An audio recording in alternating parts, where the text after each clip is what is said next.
Penyu lovers yang berbahagia, pada video ini kita akan membahas tentang airdrop. Jadi mungkin kita atau penyu lovers sekalian itu bagian dari airdrop, penggarap airdrop dari project-project yang sudah ada ataupun yang hari ini sedang menggarap airdrop, atau mungkin ke depan juga ada airdrop-airdrop yang lain dari project blockchain atau crypto. Secara sederhananya tentu kita memahami airdrop ini adalah koin gratis yang diberikan oleh pihak developer atau yang punya project ya, kepada orang-orang yang menjadi bagian dari penambang atau mining atau penggarap dari airdrop tersebut. Biasanya airdrop ini merupakan bagian yang diberikan dari total supply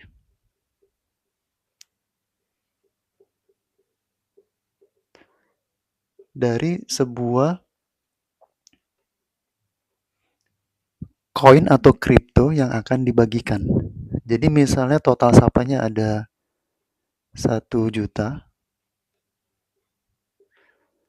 maka airdrop-nya ini itu misalnya 10%, berarti yang dibagikan secara koin gratis itu ada 100.000 koin ataupun token. Nah, tentu ini bagian dari strategi marketing sebuah perusahaan, akan tetapi bagi kita penggarap airdrop itu kan merasa senang, merasa bangga karena kita mendapatkan sesuatu koin ataupun token itu secara gratis. Tapi pada video ini kita akan lihat sisi lain dari airdrop itu pada sudut pandang perusahaannya atau developer yang dia membuat project tersebut. Nah, bagi developer, airdrop ini adalah bagian dari marketing.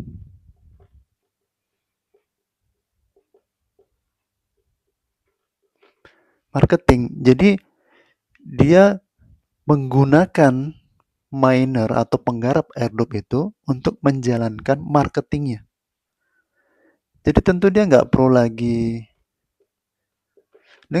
cari pekerja untuk digaji tetap, diberikan biaya yang mahal, disewakan kantor untuk memperkenalkan projectnya, produknya kepada orang lain. Dengan adanya skema airdrop ini, maka marketing itu berjalan tanpa harus mencari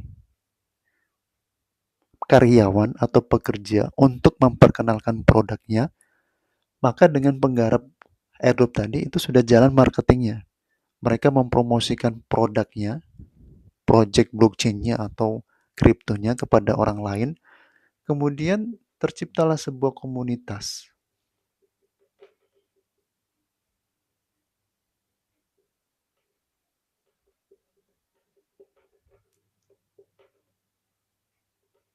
Tercipta komunitas. Nah, ini kan menjadi sebuah kekuatan, sebuah ekosistem dari perusahaan. Tercipta komunitas dengan cara apa? Biaya murah.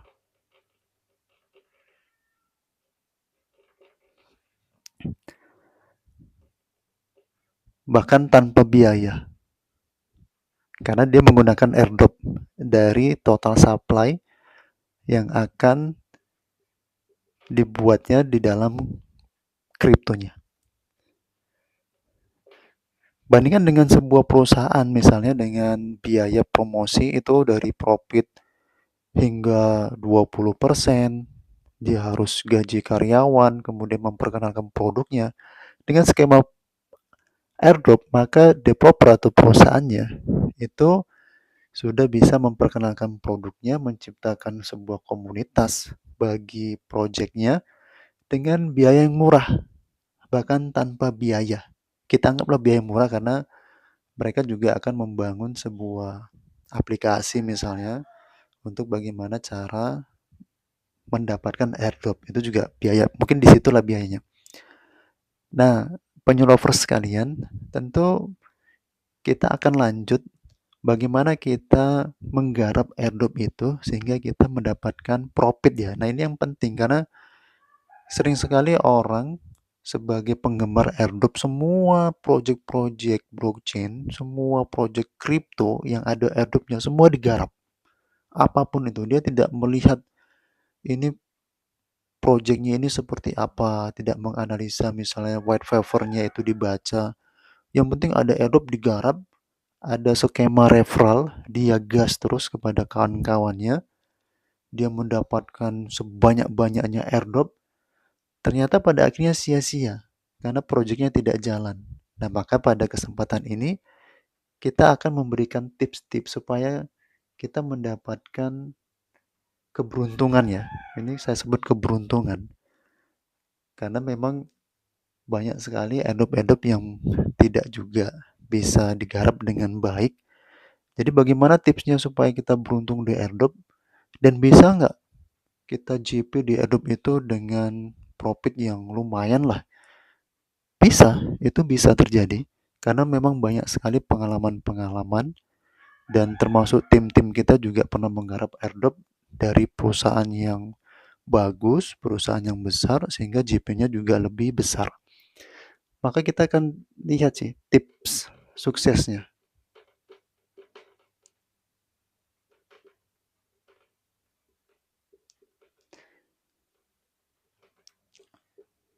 Yang pertama, ini kita bisa lihat dari airdrop itu cara mendapatkannya.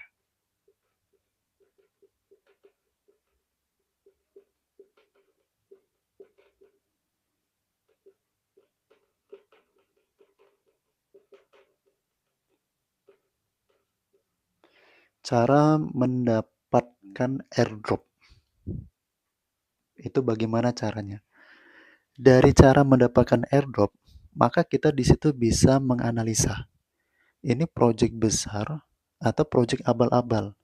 Kalau kita mendapatkan airdrop misalnya ada sebuah aplikasi yang dibangun, kita masuk di aplikasi itu, kemudian kita garap airdropnya.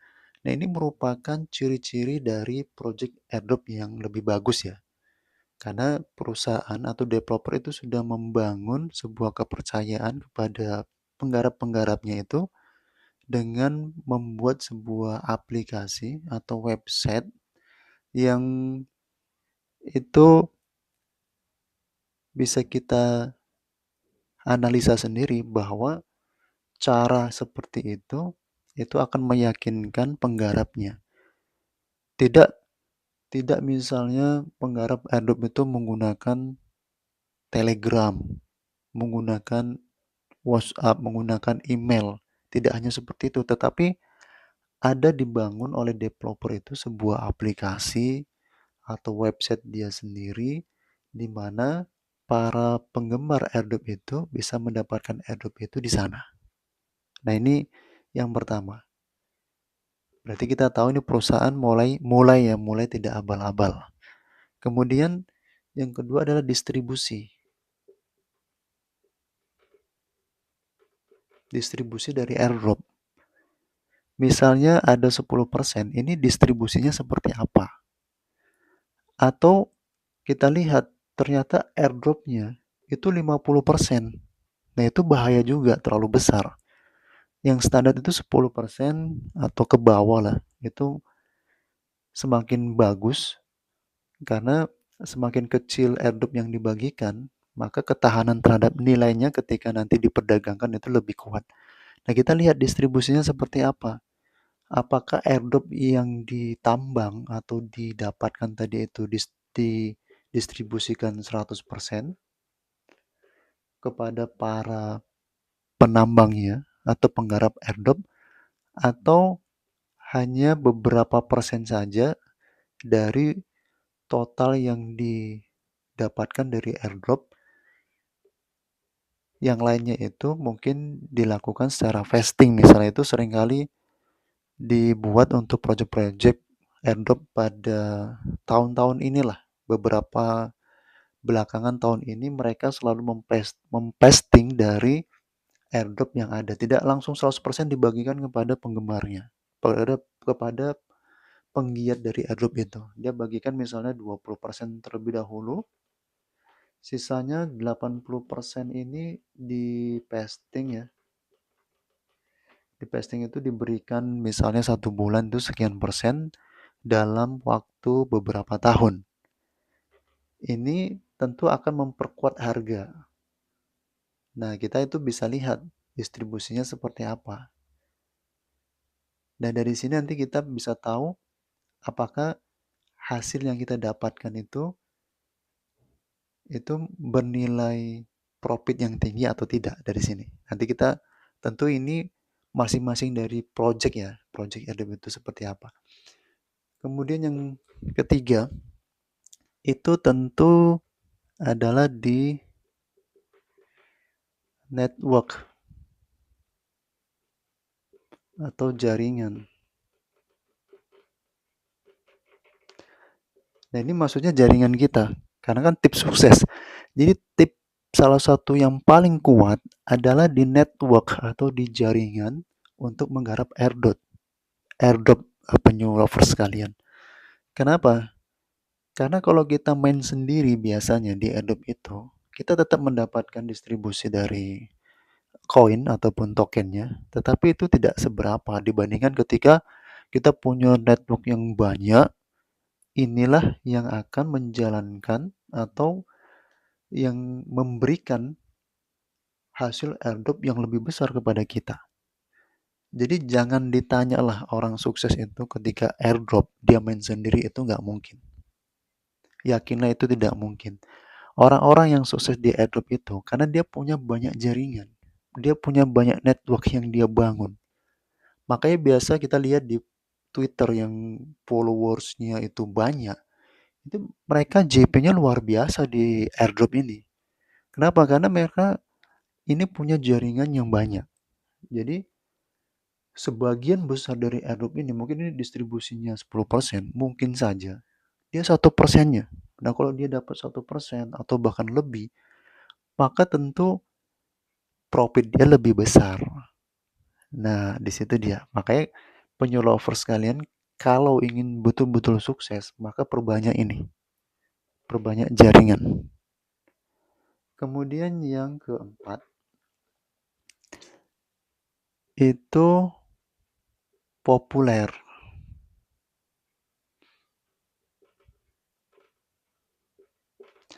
Jadi project dari airdrop ini populer atau tidak, banyak dibicarakan atau tidak, siapa yang membicarakan airdrop ini.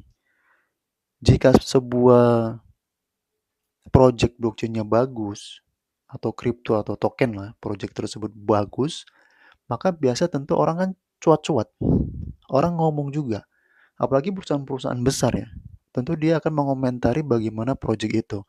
Biasanya kalau misalnya ada project blockchain yang dia inovasi yang baru, terus cara menambangnya itu unik ya berbeda. Kita misal contohkan kemarin tuh ada Node. Penyu lovers yang menggarap Node mungkin ya lumayan lah JP apalagi ditambah dengan network ya. Nah, Node itu menarik karena mereka tap-tap saja atau cara mendapatkan airdrop itu menggunakan Telegram. Jadi project atau developer tadi, perusahaan tadi membangun Web3 itu di Telegram. Bayangkan, itu kan sebuah inovasi baru di mana orang banyak menggunakan Telegram dan di sana dipermudah untuk bagaimana mendapatkan ya aset kripto. Jadi itu sebuah hal yang menarik dan disinilah kita akan lihat seberapa populernya airdrop itu. Kalau sangat populer maka kita masuk di sana. Kita juga harus masuk dalam bagian dari penambang airdrop itu. Karena kita nggak mau juga ketika kita sudah capek-capek yang menunggu waktu yang mungkin lama, kemudian menyanyiakan paket data kita untuk menambang, tiba-tiba di akhirnya kita mendapatkan yang sia-sia. Proyek tadi itu tidak selesai, atau harganya terlalu murah, atau bahkan anehnya, ketika diklaim airdrop-nya, dia meminta gas fee yang tinggi. Maka ini perusahaan-perusahaan yang kita anggap abal-abal yang sebenarnya dia mengatasnamakan airdrop untuk mencari keuntungan sendiri. Nah, jadi semakin banyak orang membicarakan airdrop tadi, bahkan perusahaan misalnya, ada perusahaan yang terkenal membicarakan airdrop tersebut, atau ada perorangan yang followersnya tinggi, itu membicarakan airdrop tersebut, maka kita ikut garap, kita ikut masuk di sana. Dan yang terakhir, yang kelima, apa yang kita lakukan supaya kita sukses? Jual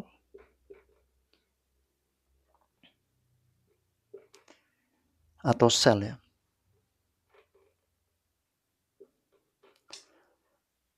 Maka tips yang terakhir, ketika kita mendapatkan airdrop, maka apa yang kita lakukan? Jual atau sell hasil airdrop tersebut. Itulah profit kita, berapapun itu, penyelovers sekalian. Jadi kita jangan berpikir, ini perusahaan bagus, ke depan sangat populer, kemudian kita berpikir, ini harus disimpan dulu. Ada lagi program staking. Kalau misalnya kita simpan koin atau tokennya dengan skema staking, maka kita mendapatkan reward dari staking itu. Jangan lakukan. Jangan lakukan, penyelovers sekalian. Ketika distribusi itu dimulai dan kita mendapatkan koin atau tokennya, apa yang kita lakukan? Jual semua. Jual. Berapapun itu, itulah rezeki kita, itulah keuntungan kita. Setelah kita jual, maka langkah berikutnya silakan. Penyelovers mau beli lagi koin atau tokennya itu dipersilakan. Tapi yakinlah posisi penyelovers untuk membeli itu tentu lebih rendah daripada posisi di harga jual. Karena ketika dia listing di market, diperdagangkan, pertama kali semua pemikiran, semua kebiasaan, atau semua mayoritas penambang airdrop, apa yang dilakukan dia? Jual. Ketika dijual, apa yang terjadi? Harga drop. Maka ini disebut dengan airdrop. Kenapa? Harganya itu akan jatuh. Maka jangan berpikir bahwa sebuah komunitas yang besar di penambang airdrop ini menjamin harga. Tidak. Itu akan memperparah harganya tadi. Maka apa yang dilakukan untuk menjaga kestabilan harga itu tentu adalah langkah selanjutnya yang dilakukan oleh developer. Karena penggarap airdrop atau mining airdrop itu tentu dia akan jual besar-besaran. Kenapa? Dia berpikir ini sebuah airdrop yang dibagikan secara gratis, maka tentu dia tidak akan bermasalah apa yang dia peroleh, seberapa besar yang ia dapatkan. Maka penyelovers sekalian, yang kelima hal ini yang sangat penting untuk kita sukses, untuk kita JP, untuk kita profit adalah jual. Mudah-mudahan bermanfaat untuk cerita kita pada kesempatan ini tentang airdrop. Salam penyelovers yang berbahagia.